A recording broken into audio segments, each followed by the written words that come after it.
this has become the new short course. It's bumping, it's grinding.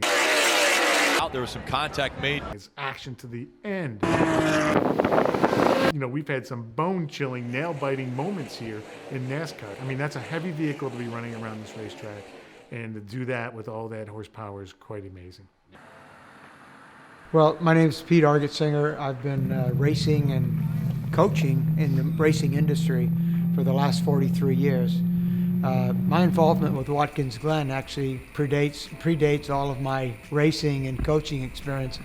I grew up here. My father was one of the people that was instrumental in getting the races in Watkins Glen started. My dad had just gotten out of the Army. World War II was ended, and like a lot of other service people, he restarted his education. He went back to school at nearby Cornell University. He was a law student there, and in the spring of 1948, really that whole winter, he really had a desire to go European-style road racing. There was no such animal in this country. Really, racing in this country had taken off in a different way. There was oval racing and board track racing. We had the Indianapolis 500, but there was no really organized road racing. So he mapped out the original 6.6 mile track that we're going to go drive here in a few minutes, and on our living room rug, and then sold the idea to the local Chamber of Commerce. Fortunately for my father, the local community, the people that were instrumental in the community, embraced the idea. There was a guy named Don Brubaker, who is the proprietor and founder of Seneca Lodge. I took the idea to them because I had a car and I wanted to race in a road race, and there weren't any such things in this country. They had a number of people of much vision, and it caught on in a manner that was unbelievable. Don really liked the idea, and he got behind my father, and he really embraced the idea. So did the mayor of Watkins Glen, Mayor Elsway, and there was a number of other people in the community that got behind the idea. My father then approached a little club called the SCCA. He was a half member. You had to be a full member of the club back then. You had to have a sports car. My father had an American car, a straight 8 Packard, so he could only be a half member. But he approached the membership in May at Indianapolis, the entire membership of 50 people, and said, I'm going to do this race. Would you like to sanction it? The SCCA did, and that was the first race the SCCA held, and it was the first organized post-war race in the United States. That was October 1st, 1948. My father did all of that so that he could also participate. So on race day, his duties as race organizer ceased, and he became a racer. You must have had a certain advantage in that you were very familiar with the circuit, at least. My wife was convinced I was going to win it, and it wouldn't be fair to the other people, and they'd all go home mad because I ran it several times a day, all summer long.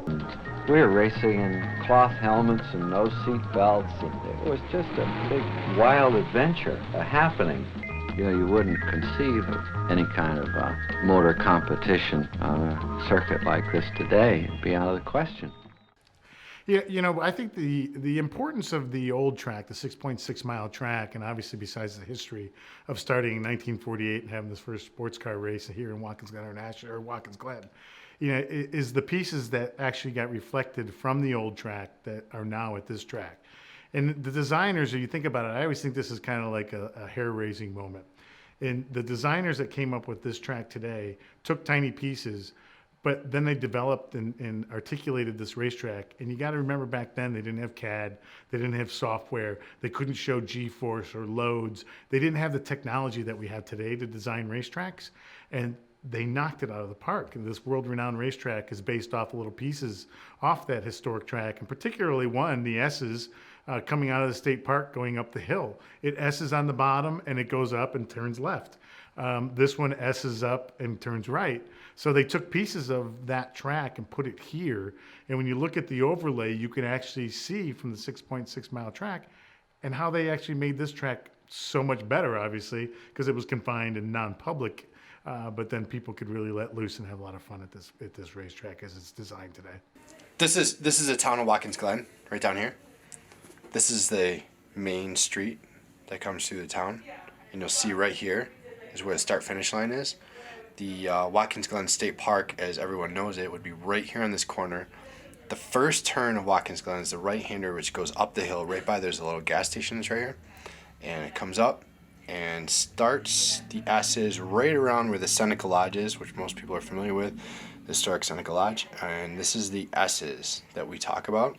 There's your S's. There's your start-finish line, first turn, and the S's, and how it comes back up the S's and down a long back straight, which is very similar to right here. This is old turn 1 right here. There's the old turn 1. There was a petrol station here, just like there is now.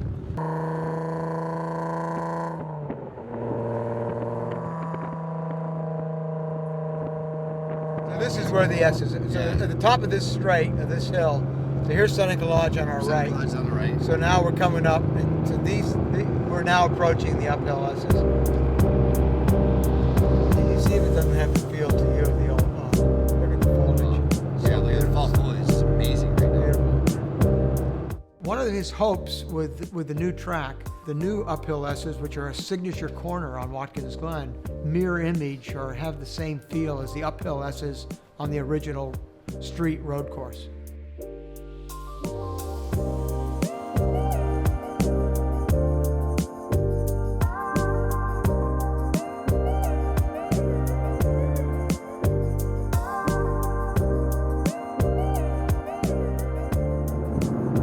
So who actually designed it? How did this course get designed? The roads were here, and my father just drove around and mapped it out and said this would make a great road course. Wow, and here we are at 1.3 miles. Why does it say the White House? Because there used to be a White House right here. It was a schoolhouse, so White House S's. Because the S-Bend by the White House, which was actually a little schoolhouse. Now we got the long straight. This goes under the railroad pass, and then on the other side we cross over it. Cross on top of the railroad tracks. And that was a big part of it back in the day. For my father to get the permit for the New York Central to stop the trains, that'd be like shutting an airport down today. It was a pretty big deal to get. Yeah, it was a big deal. To get the passenger line to stop it back in those days, you know. Yeah, definitely. So how fast did these cars get going around these uphill? Well, some of these cars, the car that won in 1948 was an Alpha. It was a very fast car. I would say probably on the downhill section, 145 to 150 miles an hour, you know, easily. Downhill, right? Going down that hill, that long downhill railroad straight. It borders on the impossible to describe the difficulties and hazards of Cameron Argetsinger's circuit. Narrow and twisty, with an elevation change of over 500 feet between its highest and lowest points. It was at best a hodgepodge collection of public roads, and at the worst, one of the most dangerous race circuits ever conceived by man. Around the track, there's a beautiful memorial to Miles and Sam Collier. Miles was the 1949 winner, and his brother Sam was tragically killed leading the 1950 race in a 166 Spider Ferrari. Where are we now? So we're on the original course that ran from 1948 through 1952. And after they came up out of the village, cleared the uphill S's, they came up this long straight behind us through this fast right-hander. And in 1950, Sam Collier, whose brother Miles had won the race in 1949, Sam Collier took the lead coming into this corner, and he lost control. And it flipped, and of course back in those days the cars didn't have all the safety equipment they have now, and no seat belts. And Sam was killed. He was the only fatality, driver fatality that they had.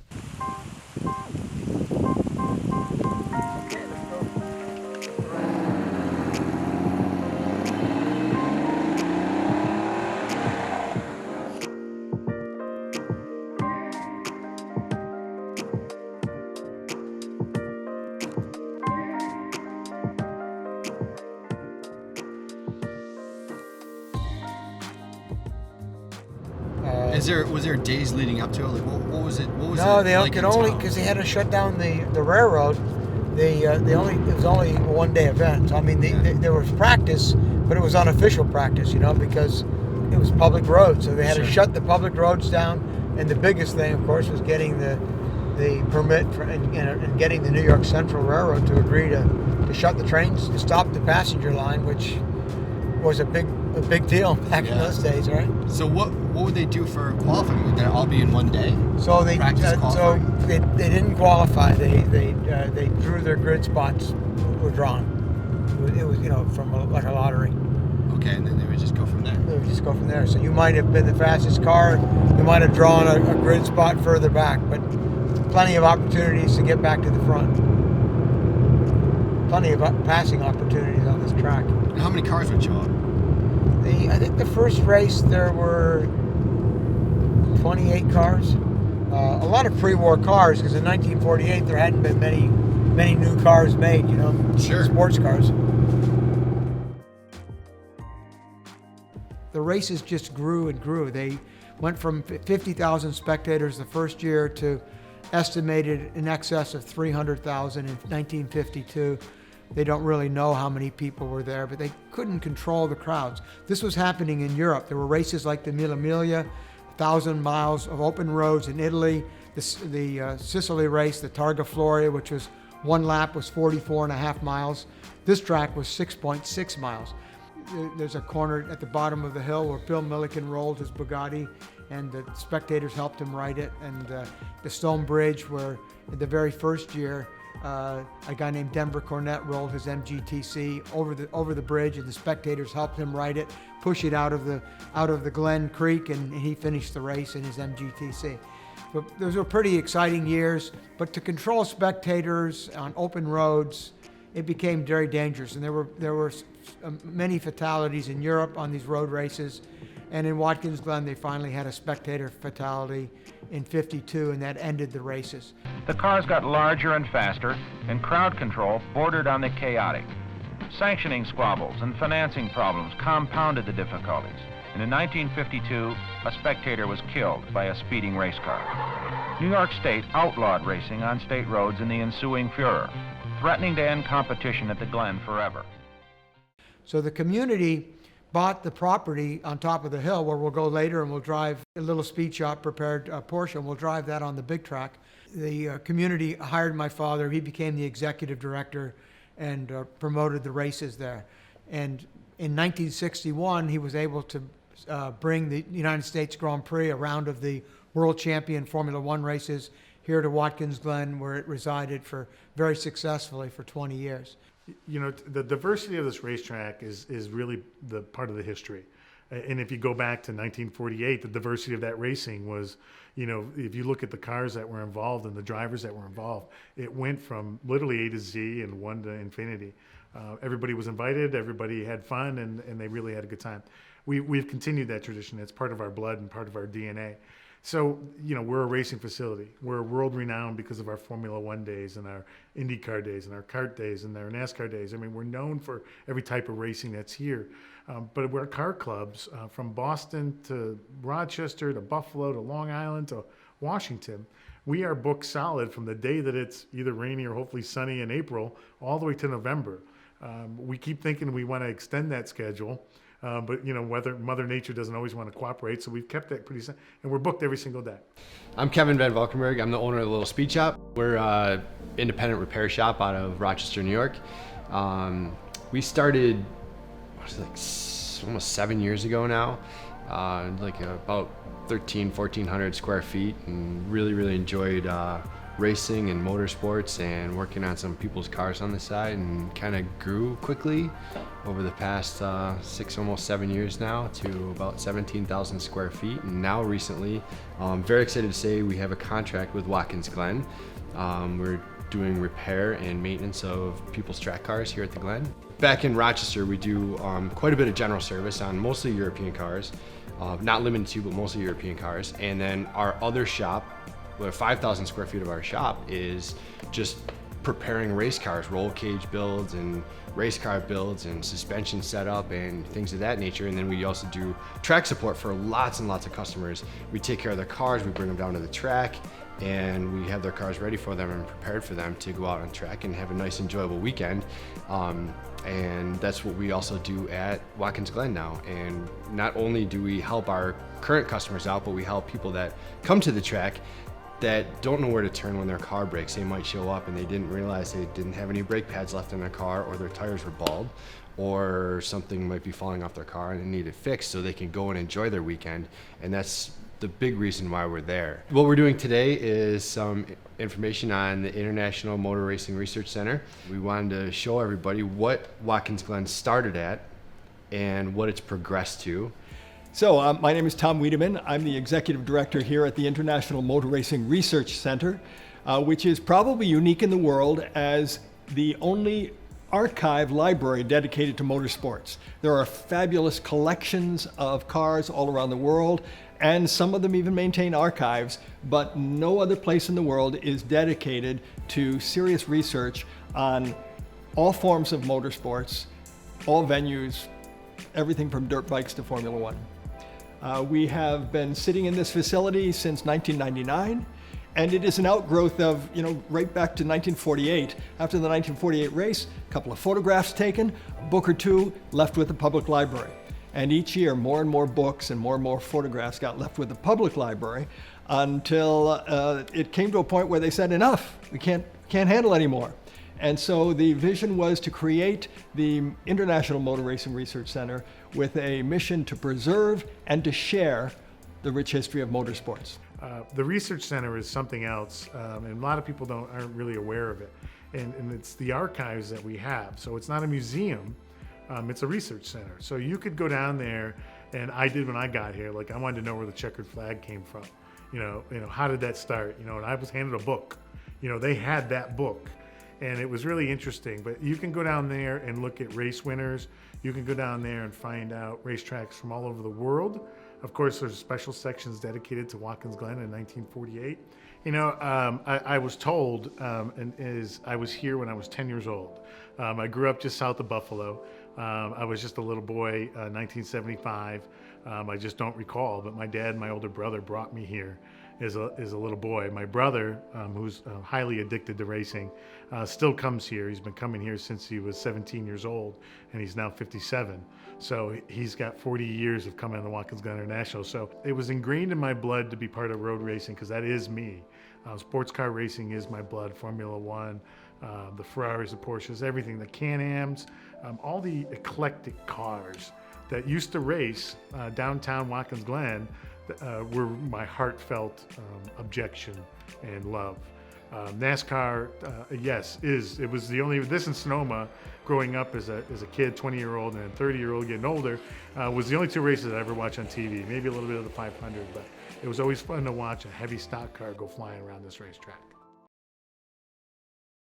All right, Kevin, that was the old circuit. Now let's go look at the new track.